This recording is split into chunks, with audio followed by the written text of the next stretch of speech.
News, Nairobi. The process of selecting the next Chief of Defence Forces has kicked off in earnest, with the National Defence Council, the top decision-making organ of the military, holding meetings to decide the best candidate to fit into the boots left by General Francis Ogolla, who died last Thursday in a chopper crash. Among the top candidates being considered for the job are the 4 lieutenant generals in the Navy and the Army. As KTN's Emmanuel To now explains, some former members of the military have called for the scraping off of the Tonje rules that prescribe the rotation of the CDF post within the 3 services of KDF.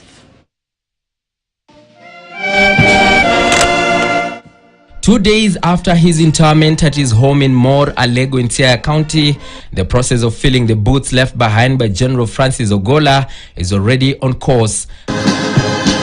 The National Defence Council, which consists of the Cabinet Secretary for Defence Aden Duale, who is the chairperson, the Chief of the Kenya Defence Forces, the 3 commanders of the Defence Forces, and the Principal Secretary in the Ministry for Defence, Patrick Mariro, has been meeting to deliberate on the best choice for the top military job.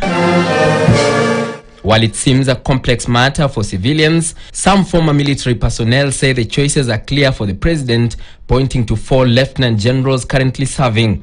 From among the body of lieutenant generals who are there, the next CDF will come from among them. In the military, during training, you train 2 levels up and occupy 1 up. 1 down. 1 down, 1 down. So that means, if for example you are a major general, you are trained to perform the tasks and roles of a general. The 4 include the Vice CDF, who is also the acting CDF, Lieutenant General Charles Kahariri from the Navy, Lieutenant General Juma Shimunyikai from the Army, who is the commandant at the National Defence College, Lieutenant General David Kimayo Tarus, who is the Kenya Army Commander, and Lieutenant General Jimson Longiro Mutai from the Navy, who is the Vice Chancellor of the National Defence University. Currently, the highest-ranking military officer in the Air Force is Major General John Omenda, who would have to be moved 2 ranks up for the service to get a shot at the top job. Lieutenant General Kahariri, who was appointed by President Ruto to the Vice CDF role last month, took over the mantle from Lieutenant General Jonah Mwangi Maina, who retired from the service after 42 years, is seen as a front-runner. But the elephant in the room is whether the president, who has had a record of fasts as president, will follow the famous Tonje rules crafted by the retired General Daudi Tonje that recommend the rotation of the CDF post across the 3 services. If he follows the rules, considered a gentleman's agreement, then the lieutenant generals in the Kenyan Navy stand a better chance of succeeding Ogolla.